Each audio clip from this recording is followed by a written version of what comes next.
You can have a perfectly fine day. Nothing went wrong, nobody hurt you, the work got done, and still end up lying in bed at 11 p.m. feeling like something is quietly missing. Not sadness, not stress, just this low, steady feeling that the version of your life you're actually living is somehow adjacent to the one you were supposed to be living. And the worst part isn't the feeling. The worst part is that you can't explain it to anyone. Because what are you going to say? I'm fine, everything's fine, I just don't feel happy? That sounds ungrateful. That sounds like a problem people with real problems don't get to have. So you try things.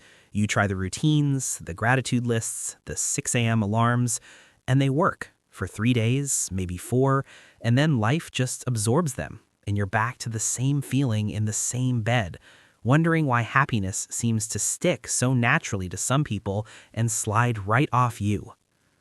You're not doing it wrong. You're not missing a step. It's something underneath both of those. And once you see it, the hollow feeling, the fresh starts that never hold, all of it makes a completely different kind of sense.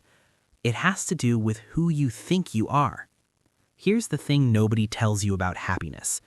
It isn't a feeling you chase. It's not the reward waiting at the end of a good routine or a productive week or finally getting the thing you've been working toward.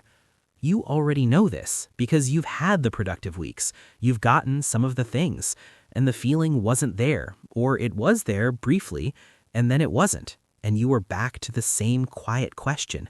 Why doesn't this stick? Happiness isn't something that happens to you when everything aligns. It's something that lives inside a particular way of moving through your day. And that way has almost nothing to do with what you're doing, and everything to do with who you think you are while you're doing it. Think about your phone. You don't have a habit of checking your phone. You have an identity. Somewhere, without deciding to, you became someone who stays connected, someone who doesn't miss things. You check your phone the way you breathe, not because you scheduled it, not because an app reminds you, because it's just what someone like you does. Now think about the last time you sat across from a friend and you checked your phone anyway. Not because something was urgent, because your hands just went there 3 times in an hour while they were mid-sentence.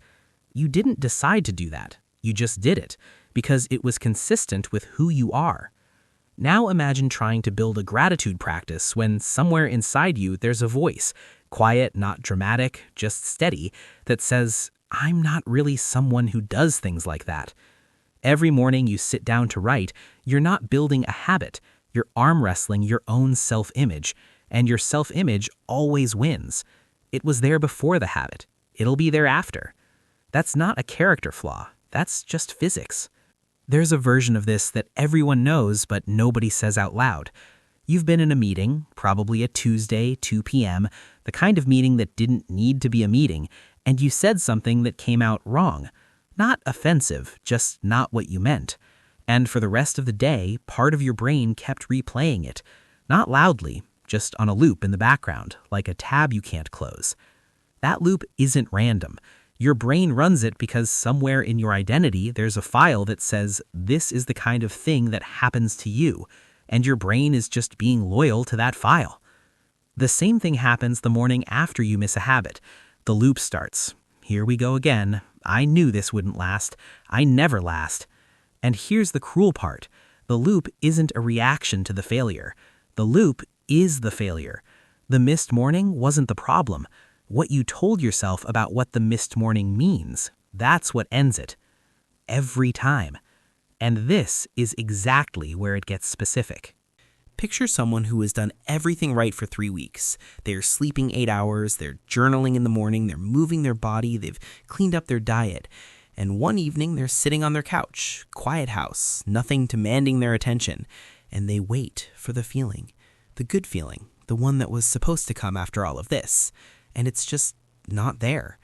Not because the habits were wrong, not because they weren't consistent enough, but because every single morning they sat down to journal, somewhere underneath it the voice was still running. I'm doing this because I'm broken. I'm doing this because I need fixing. I'm doing this because I'm not okay yet. You cannot habit your way to happiness if the story underneath the habit is that you're someone who needs to be fixed. The only shift that actually changes anything, not I'll do this until I become someone who does this, but I'm going to decide quietly who I am, and then happiness is just what someone like that feels. Not a declaration, not a post-it note on your mirror, a quiet, private decision, the kind you make once in your own head and then just act from. You know that moment when you're sitting in your car after work and you haven't pulled out of the parking lot yet and you're just sitting there? Maybe the light through the windshield is doing something, maybe it's the specific quiet after a loud day, and for half a second you almost feel it, something close to peace before your brain pulls you back to everything you haven't dealt with yet. You don't need a gratitude journal, you just needed to not leave that parking lot in 30 seconds. That's it. That specific moment, that's the whole thing. But here's why you keep missing it. You don't see yourself as someone who pays attention to small things. You see yourself as someone who's behind, someone who's always slightly catching up. And people who are catching up don't sit in parking lots noticing light. They drive. The happiness isn't hard to find. The identity is hard to change. The people in your life who seem genuinely happy, not performing it, not posting it, actually carrying it, they're not living bigger lives than you. They don't have fewer problems. They're just not at war with themselves while they're living. They wake up and make coffee, and it's just making coffee, not a task they're doing before the real day starts. They have a hard conversation with their manager or their partner, and it's uncomfortable, and then it's over.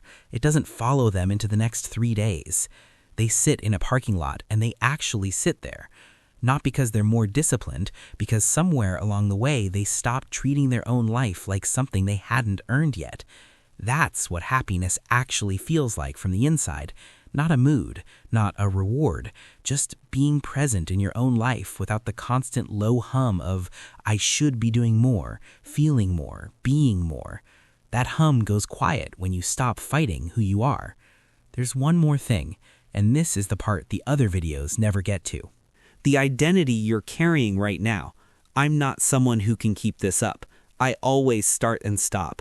This works for other people, not me. You didn't choose it deliberately. You inherited it from a run of bad evidence that felt like permanent proof.